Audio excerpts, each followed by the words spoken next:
This set of rumors really came out of nowhere. Several reports and leaks surrounding the iPhone 70 Pro point to only one major camera hardware upgrade, boosting the telephoto lens to 48 megapixels and, a few other minor improvements, mostly from the software and image signal processing. But if a new leak is accurate, it could be a much bigger upgrade that we're in for. An upgraded telephoto lens with an 8x optical zoom. Apparently, this will be like a moving lens, like a full-size camera with moving elements on the inside for continuous optical zoom at different focal lengths. Huawei is apparently already doing this on certain Android phones, which has 2 periscope zoom lenses that goes up to 9.4x optical zoom. And it automatically switches between those depending on the focal length. This would be a major change for the iPhone 17 Pro, and it would kind of explain away why the camera plateau on the back is growing so much. If they have to I was going to say that's a big question, isn't it? Why is a camera bump doubled in size? This would explain it, huh? Yeah, you got to stash all that hardware somewhere, and I think what's really interesting to me, I mean, the 8X would be really cool, especially if it's like continuous, like this rumor says. But I'm really looking forward to, I mean, for so long, like the main camera has been the best one, and the telephoto or the ultra wide has a kind of a less good sensor. And we've seen a lot of Android phones, they're putting basically the same sensor under each of those lens systems. And I think that's really exciting. I really like the telephoto camera. I use it a good bit. I don't know if I've ever wanted more than the 5X, but especially if you can kind of slide along that range, I think it's going to be really great. And I'm definitely excited to see it. I do worry a little bit if this is like a Pro Max thing only. Some years the Pro Max will get something and the Pro won't get it. Now, that camera bar design, to your point, it seems to be the same on both of them. As someone who has gone down from the Max the last couple of years, I'm hoping that the regular Pro gets all of this too. But I guess time will tell. But that's a lot of cool hardware to cram in that thing. The once or twice a year that I end up going to a concert, I really want more than a 5x optical zoom. I was just at Blossom, the big outdoor space that's like right outside Akron a couple weeks ago, and I was zooming all the way into 15x and just taking pictures that look like garbage. So that would be great. Like if you think about it, you get like 8x optical zoom, but then combined with the 48 megapixel sensor, you could take like a regular 12 megapixel picture, even at like truly insane zoom levels, like 24x maybe. And that would be really awesome. Additionally, Apple will supposedly debut a new Pro camera app with the iPhone 17 Pro. It'll offer a host of advanced manual controls rivaling third-party apps like Halide and Filmic Pro. It's a possibility that the company might release this app as an update to the existing Final Cut camera app. So, bifurcating all of the advanced Pro features out from the regular camera app, which, this year is taking a big step towards simplicity, giving a different outlet for that, which I think is a smart move. My only concern is that this would be one of those things that's arbitrarily only available on the new ones, because I don't plan on buying an iPhone 17 Pro this year. I plan on buying one for a review and going back to my 16 Pro. So fingers crossed. You can always use Halide and the other Pro apps, couldn't you? Which, I wonder how they feel about getting Sherlocked. Although I guess they're always usually one step ahead. So, and plus they have their own audiences and their own fans. So I'm sure that, even if Apple does come out with something, I'm sure they'll be fine.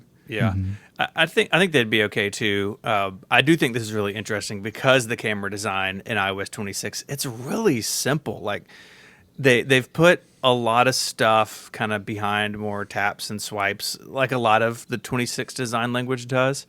But I totally see them like making room for something like this. And honestly, I think it's probably fine. I think most people just hit the camera button, point and shoot, right? And they expect the iPhone to kind of take care of everything for them, which it's really good at with the image signal processing and all the light, white balance and lighting and everything. The phone just in pure automatic mode is incredible. And so keep that good for the masses, but those people who want a little bit more, they should offer it. And so I see this making sense, and hopefully they do it in a way that is communicated clearly, because I think you're right. For people who don't upgrade, is there is there kind of a point where you kind of fall in between the two things? And that could be a little bit awkward.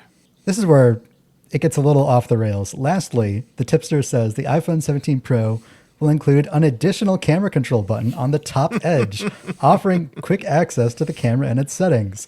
The existing camera control button will stay there, a new one, with the new one designed to complement its functionality.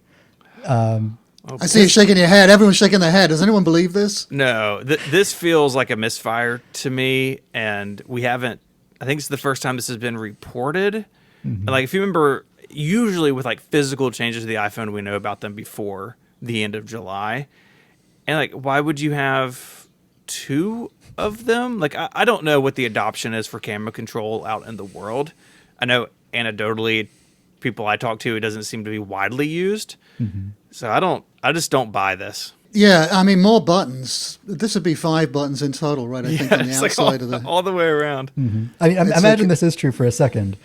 Is nothing sacred anymore? Like, where are you then supposed to hold the phone to take a picture? You can't really, like, the volume buttons occupy like a large portion down to the middle of the phone on the bottom edge, and you don't want to accidentally press those. You don't want to accidentally press the camera control on the top. Yeah. You're holding your phone sideways, like what? Then you do hold it on the top edge. You don't want to hold it on the bottom edge because then you're blocking the microphone. People do that all the time, and just Well, it comes with doesn't little it make tweezers to hold the phone at the ends, you know? doesn't it make kind of sense a little bit? Maybe if people are shooting in portrait mode. I also only use the camera control to open the camera. Me too. You can go in settings and actually disable all of the swipe gestures, so you don't even do that accidentally. And that's really the pro tip of the year. Yeah, right. I should definitely be doing that. I don't know, because I mean, you can do it portrait or landscape if you're an old like us, you know, with it here. It feels like the placement's actually pretty good for what it is now. I just don't know. This one, I read this when it came out and sort of scratched my head as Even if it was on the top, like, it's very easy to accidentally block the camera if you try touching the top edge of your phone. So That's very true. Yeah, exactly. It would be right on top of the lenses, wouldn't it? Yeah, I mean, even Mac Rumors, which first reported the rumor, said it was sketchy. they weren't quite sure whether to believe it or not. Yeah, we'll see in a few short weeks. scarily short. I know weeks. it's come up real fast. It's come up really, really quick. Stephen, you're going to talk about how the iPhone 17 Pro could, break tradition with actually a bold new color rather than a muted one. What do you think of that? I think it's awesome. I mean, since the iPhone 11 generation, when they bifurcated the regular phone and the Pro phone has had generally more sort of muted, more boring colors. Now, I think there have been some highlights, like the green and the 11 Pro was great. I really loved Sierra Blue, that light blue from the 13, I think. They've had some good colors, but they're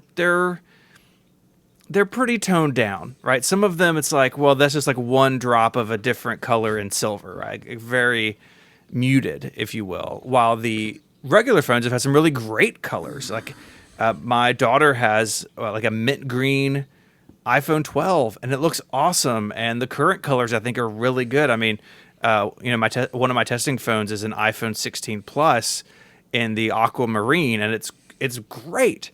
And so that's a really lovely one. That's one of my favorites. I know they killed it. With several that color. people who have the pink one. Yeah. They're really good, but if you use a Pro phone, you're kind of looking on the other side of the fence, wishing your life was more colorful. But it looks like orange could be the special Pro color this year, along with a blue, kind of a silvery gray, and then maybe a gold. We're going to talk about a little bit more of that later, but the orange could be taking the special color spot, which I think is great. I love orange. It's my favorite color. I think Apple's done some great oranges in the past. I mean, you've got a clamshell iBook behind you in Blueberry. The tangerine version of that is awesome. A bunch of great orange iPods. And I'm really excited about it. I want them to have fun colors in the Pro, and if it's my favorite color, then it's just a bonus. I will say it has created tension. We're going to go to therapy for a second. It's created tension in me because I really was thinking I was going to do the iPhone Air this time. Like y'all, I've covered this a long time, and so when there's an interesting new model, that's the one I try to use that year so I can talk about it and understand it. And so this year, obviously, was going to be the Air, right? Like, super thin phone. It's going to have maybe some potentially weird trade-offs, but let's understand it and talk about it. But then if they do an orange Pro phone, like what do I do? Are you really going to give it up for the orange color? Just get an orange case for your iPhone Air. Yeah, someone else has said that to me, but I also feel like I need to encourage Apple to do good colors on the Pro phone. So we'll see, and we'll see if this comes to pass. But I think it's our criticism is not unique, that the Pro colors have been a bit boring. I mean, everybody complains about it. Everybody that these muted colors. I mean, Apple insists that they're more professional. But that doesn't mean anything, right? It's like the quote I always go back to in 2018 when the Intel Mac Mini was introduced in space gray, and the guy on stage was like, "It's space gray. We know professionals are going to love that." It's like professionals don't like it. Doesn't matter at all. And most importantly, with the phone, most people, to your point, put them in a case. Now, what I think is interesting, if you kind of combine that thought with the design this year with that big camera bar across the top, well, you could see potentially, depending on how cases are built, a lot more of the color coming through the back of the case. Right. Like currently, I've got the kind of the coppery titanium phone, and I got it in a black leather case. So you can see a little bit of the color, but that could be really different this time around. So we'll see. But I'm glad Apple's experimenting. Maybe do you think maybe this is the first step in a transition to phase out the muted colors in subsequent generations? They're going to experiment with a bright, bold color, the orange, see how that goes. Maybe next year they'll introduce more of the Pro handsets with bolder colors. Yeah, maybe so. There's always going to be room for people who just want, white or silver or, black. And I totally get that.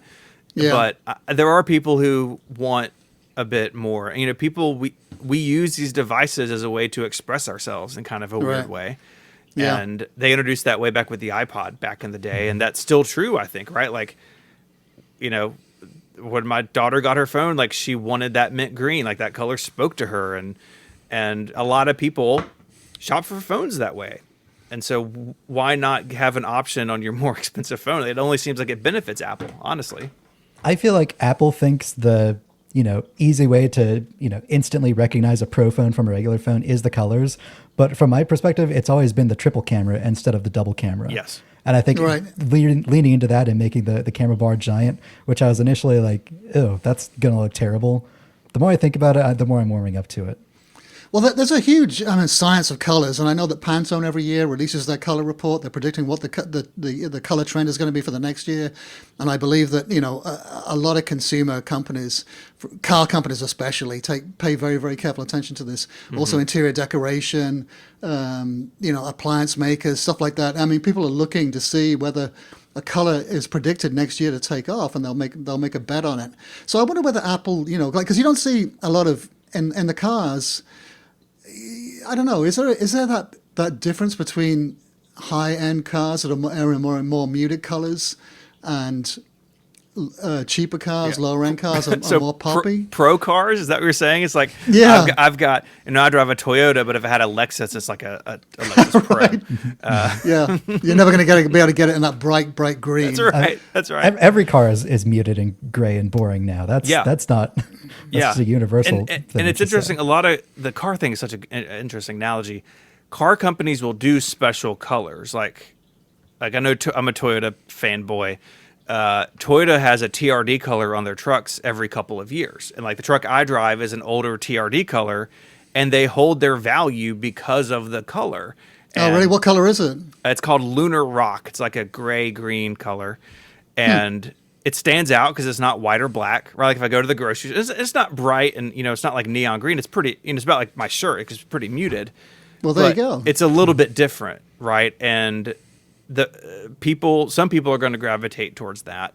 And with a car, right, like car wrapping is a huge business, especially on high-end cars, because if you buy a high-end car and it comes in black, like maybe you want it to be flashy, maybe you want to be noticed, and so you get it wrapped in some color, like some color shifting thing.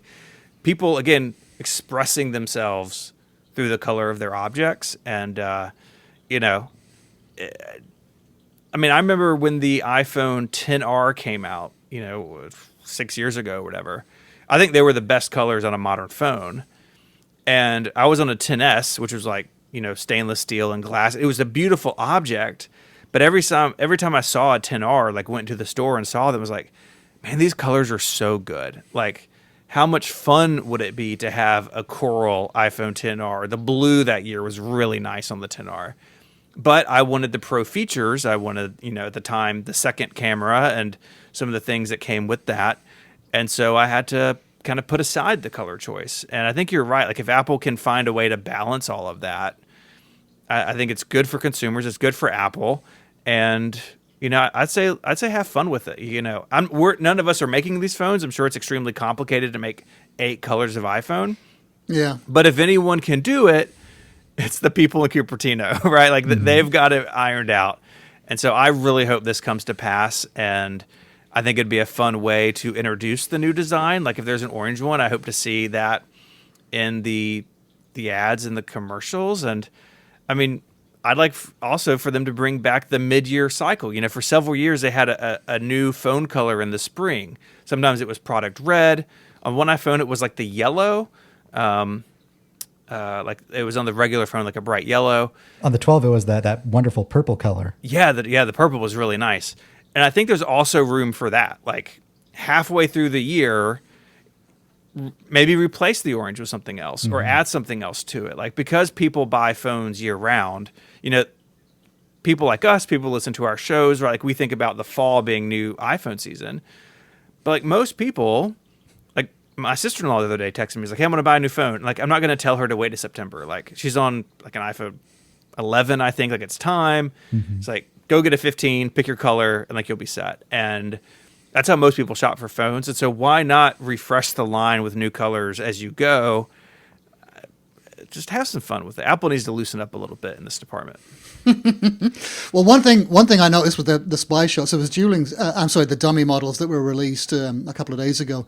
Majin Buu, who is a prolific leaker on the socials, his spy shots, the orange was much bolder on the dummy model that he had from the photos that were leaked by Sonny Dixon, who's also another prolific leaker. So actually, and I was, Macworld got that great scoop a couple of weeks ago where they nailed the actual Pantone colors.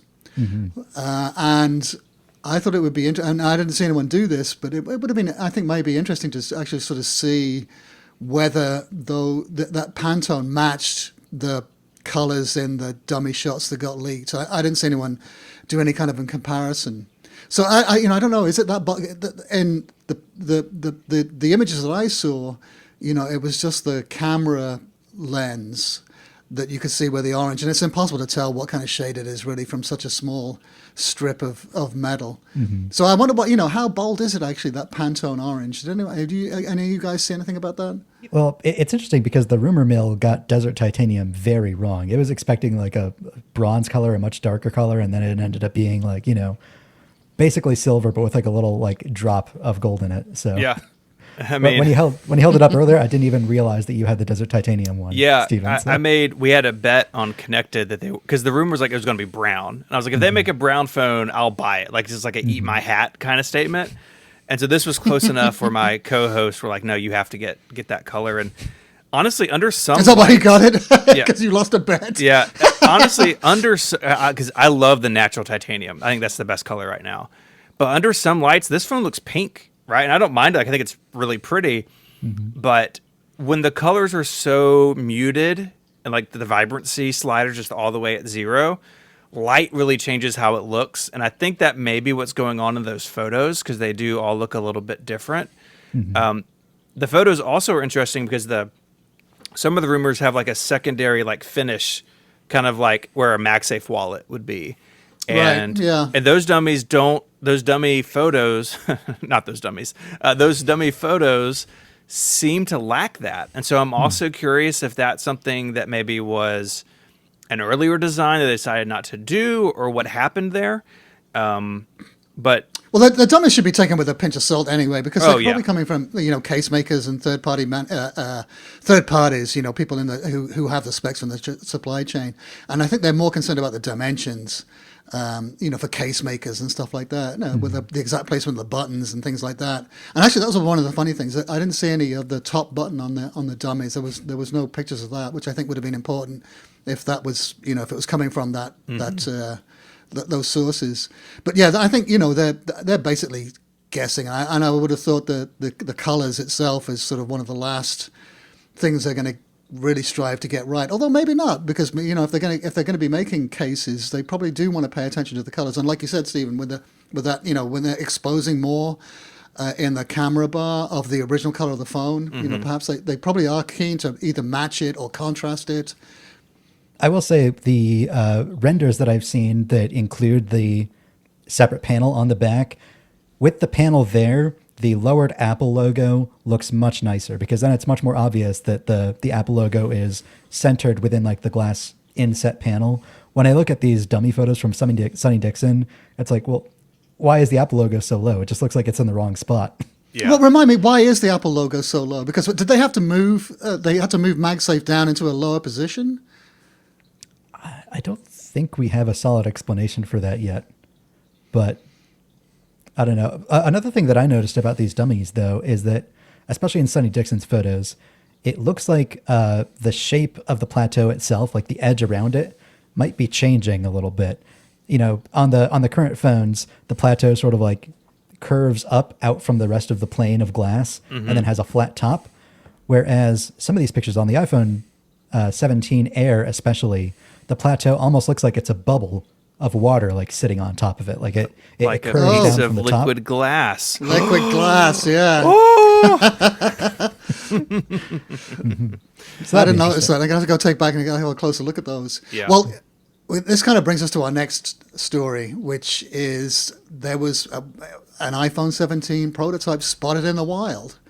And this was a masked iPhone, so it's in some kind of case that's supposed to disguise it, but it was clearly recognizable from the camera bump that this is not one of the current iPhones.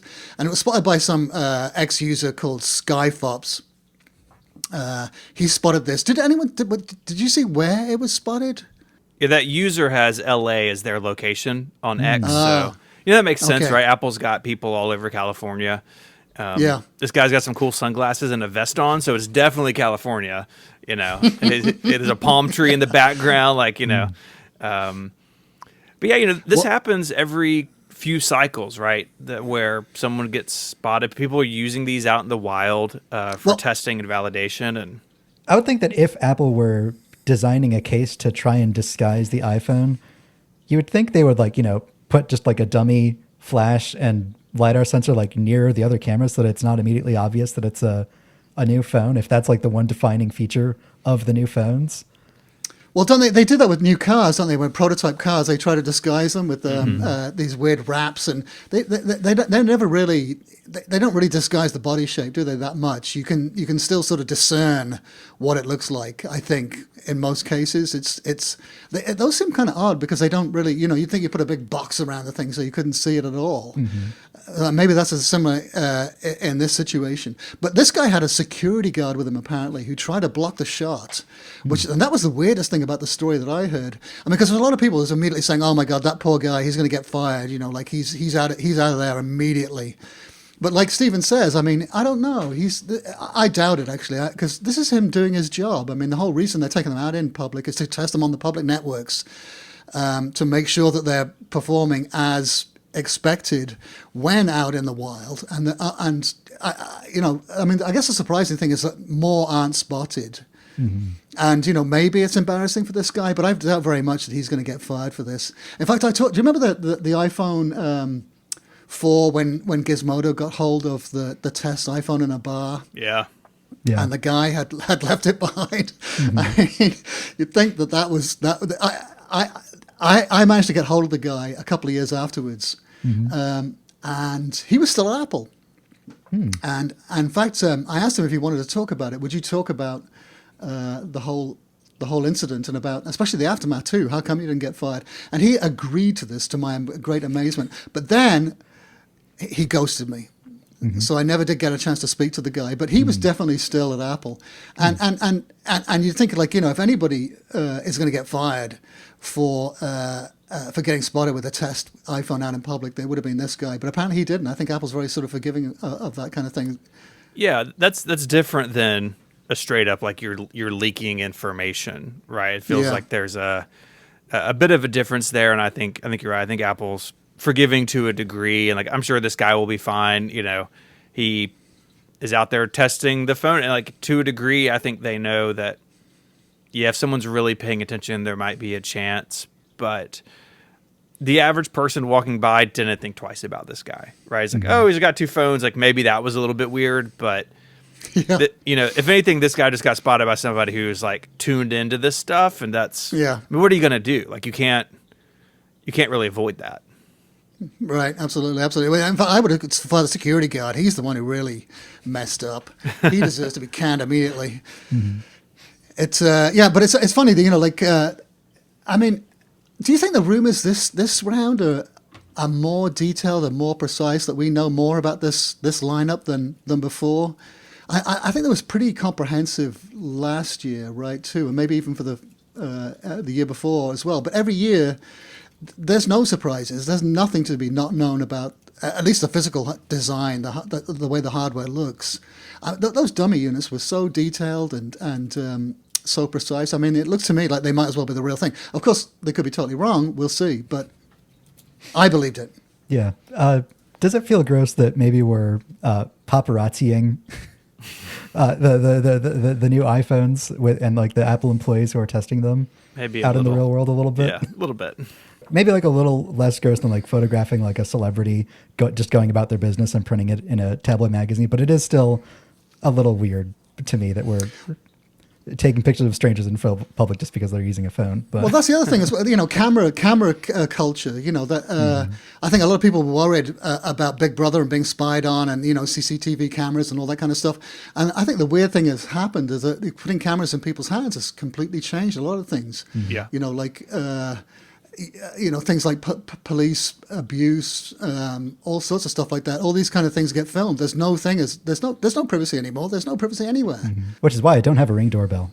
Right. One thing, the last thing to mention about this is Mark Gurman, who everybody knows is the Apple reporter at Bloomberg. He reposted the image on X and said, "Wow, this looks legit." And of course, is that? Do you think he's being sarcastic, or do you think he's being sincere? Yeah, I think because this sort of lines up with what we've seen elsewhere, I think he's probably being true. But that's the harm in text-based social media. It's like tone of voice, very hard to to read sometimes. Is it that we only believe it more just because it does line up with what we've been told about it before? Right, maybe, confirmation bias there. Yeah, maybe it was one of those dummy units. And that's why the guy had two phones, because he was taking a picture of it for some kind of